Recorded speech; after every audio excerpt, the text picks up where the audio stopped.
as you can see so far, what kind of generally are the key questions for you in this case at this point? I think the first thing to say, Asma, is that there's a lot of focus on the social worker. I think that something that hasn't been asked necessarily is, I think what I should say is in many respects, a social worker should be commended for doing due diligence and trying to follow through and get access to Bronson. And the question that hasn't been asked is how long would it have been if the social worker hadn't been diligent in trying to get access to him before the tragedy that was discovering his body was came to play. Yeah. I think that what we know is that social workers and child protection professionals are in a very difficult position trying to manage the sanctity of the private family home whilst having a duty to investigate and to protect children. I was interested yesterday that the Chief Director of Lincolnshire County Council said that in Bronson's case, it would normally be a 4-weekly visit. Now, that intimates he was subject to the child protection plan, but I might be wrong. And that's a difficulty in reporting on a case like this without much of the information being in the public domain.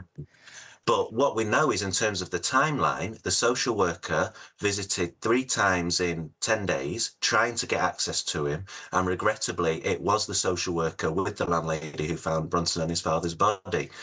Now, social workers can't gain access to private family homes. That is enshrined in law, part of the Children Act 1989. They can only get access to the home if they're invited in by the homeowner, tenant, or with the assistance of the police. It seems to me that this social worker, and again, in such a tragic case, we shouldn't laud the actions of anybody, but the diligence of this social worker, I think, should be championed, and that's not a narrative that I'm hearing necessarily. So again, I mean, this is from a position of ignorance because, you know, most of us do not work in this area. But the last a visit by the social worker when they still couldn't raise anyone, they couldn't get any answer at the home, and then they told the police. But then there was still a 5-day gap between the social worker, I think, telling the police and someone actually going in. So the police, for whatever reason, don't seem to have done anything. Is that normal?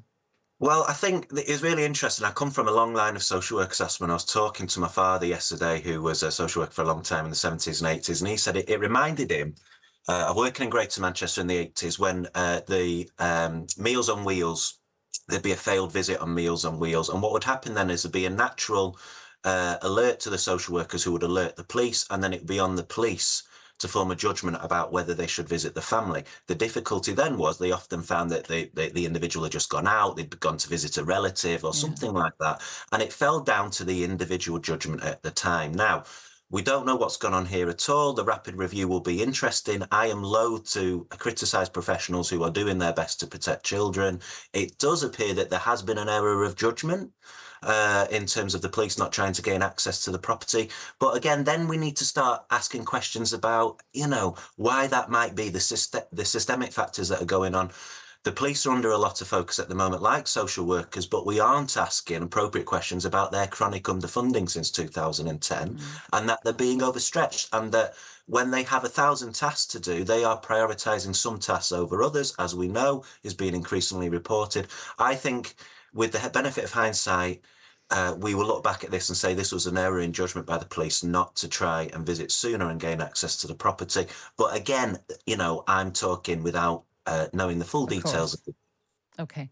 Ciaran, thank you very much for talking to us. That's Ciaran Murphy. He's a board member and trustee of the Association of Child Protection Professionals.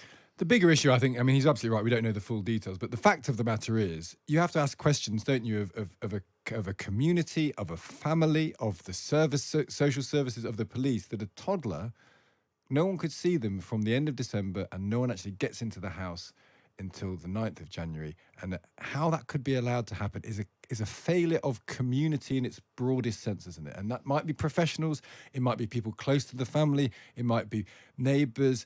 Not necessarily you can blame anyone, but it just can't be acceptable. Even if the police don't think they need to kick a door down, it still can't be acceptable that a 2-year-old gets left in the dark for a week.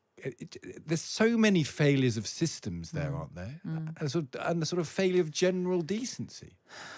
I know. And I don't know how you remedy that, but I think just in the end you say, well, that policeman made a bad judgment. That's definitely one thing that needs to be established.